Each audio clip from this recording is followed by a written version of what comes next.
নমস্কার, উচ্চ মাধ্যমিক 2025-এ আমার সমস্ত প্রিয় ছাত্রছাত্রীরা, তোমাদের পরবর্তী পরীক্ষা যেটা রয়েছে সায়েন্স গ্রুপ থেকে বায়োলজিক্যাল সায়েন্স অর্থাৎ বায়োলজি কিন্তু পরীক্ষা রয়েছে। তো এখান থেকে তোমাদের আমি গুরুত্বপূর্ণ নিউ সিলেবাস উপলক্ষে কি কি প্রশ্ন তোমাদের পড়তে হবে যাবতীয় তথ্যবলি কিন্তু এই ভিডিওতে বিস্তারিতভাবে আলোচনা করতে। ভিডিওকে স্কিপ না করে শেষ পর্যন্ত কিন্তু অবশ্যই তোমরা দেখতে থাকো।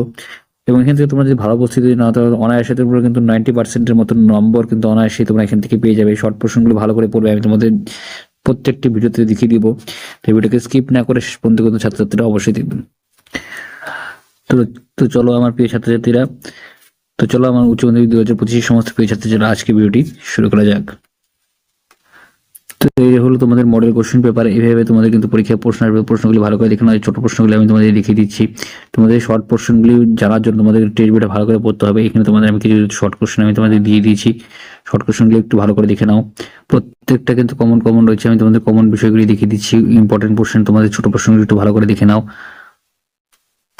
পরীক্ষায় কিন্তু এরকমই তোমাদের কোশ্চেন থাকবে। তোমরা কিন্তু ভালো করে প্রশ্নগুলো একটু একটু করে দেখে নিতে পারছো।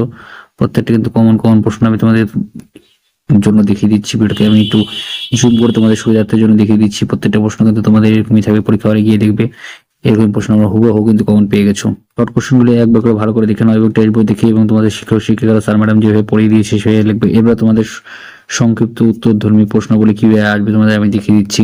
নিম্নলিখিত প্রশ্নগুলি প্রত্যেকটি কিন্তু একটি বাক্যে তোমাদের লিখতে হবে। 1:4 এভাবে তোমাদের মানগুলি থাকবে প্রশ্নের।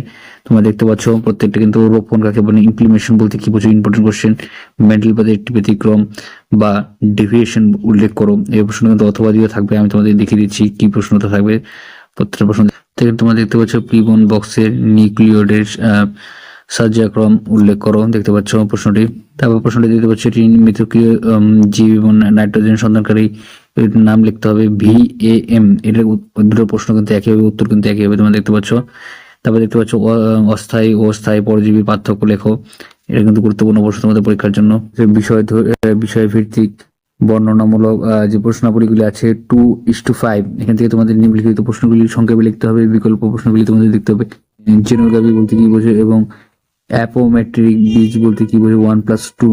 এখানে 2 নম্বর প্রশ্নগুলি থাকবে। এটাকে আবার অথবা দিয়ে এরকমই প্রশ্ন থাকবে, একই কিন্তু প্রশ্ন উত্তর কিন্তু আলাদা হবে। তোমরা দেখতে পাচ্ছ প্রত্যেকটি প্রশ্ন তোমাদের দেখিয়ে দিচ্ছি এবং অথবা দিয়ে তোমরা দেখতে পাচ্ছ প্রত্যেকটা কমন প্রশ্ন রয়েছে।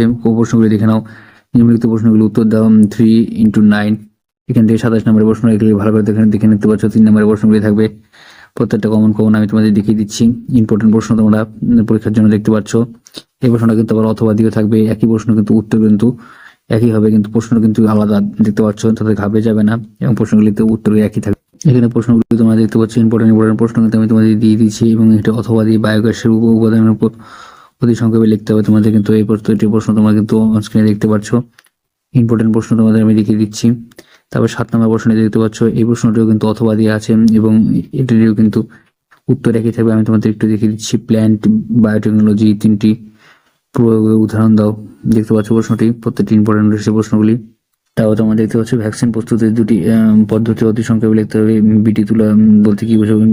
9 নম্বর প্রশ্নটি দেখতে পাচ্ছ জীববৈচিত্র্যের সংরক্ষণে প্রধান কারণগুলো ইকোলজি নিচ কি, গুরুত্বপূর্ণ প্রশ্ন দেখতে পাচ্ছ। অথবা এই প্রশ্নটা তোমরা দেখতে পাচ্ছ উদ্ভিদ পর্যায়ক্রমে ধাপগুলি উল্লেখ করতে হবে। প্রত্যেকটা প্রশ্ন তোমরা কিন্তু স্ক্রিনে দেখতে পাচ্ছ। প্রত্যেকটা কমন প্রশ্ন আমি তোমাদের দেখিয়ে দিচ্ছি। এই প্রশ্নগুলো অবশ্যই তোমরা দেখে যাবে।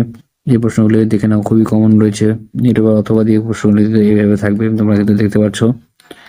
আমি কমন প্রশ্নগুলো তোমাদের বেছে দিয়েছি। গ্রিন হাউস গ্যাসের প্রভাব বলতে কি বোঝো, এর বিশ্লেষণে কি ঘটে লিখতে হবে তোমাদের। তো আশা করি আজকে ভালো লাগবে। লাইক করুন, শেয়ার করুন, চ্যানেল সাবস্ক্রাইব করে পাশে অবশ্যই বেশ করুন। জয় হিন্দ, বন্দে মাতরম। ধন্যবাদ ভিডিওটি দেখার জন্য।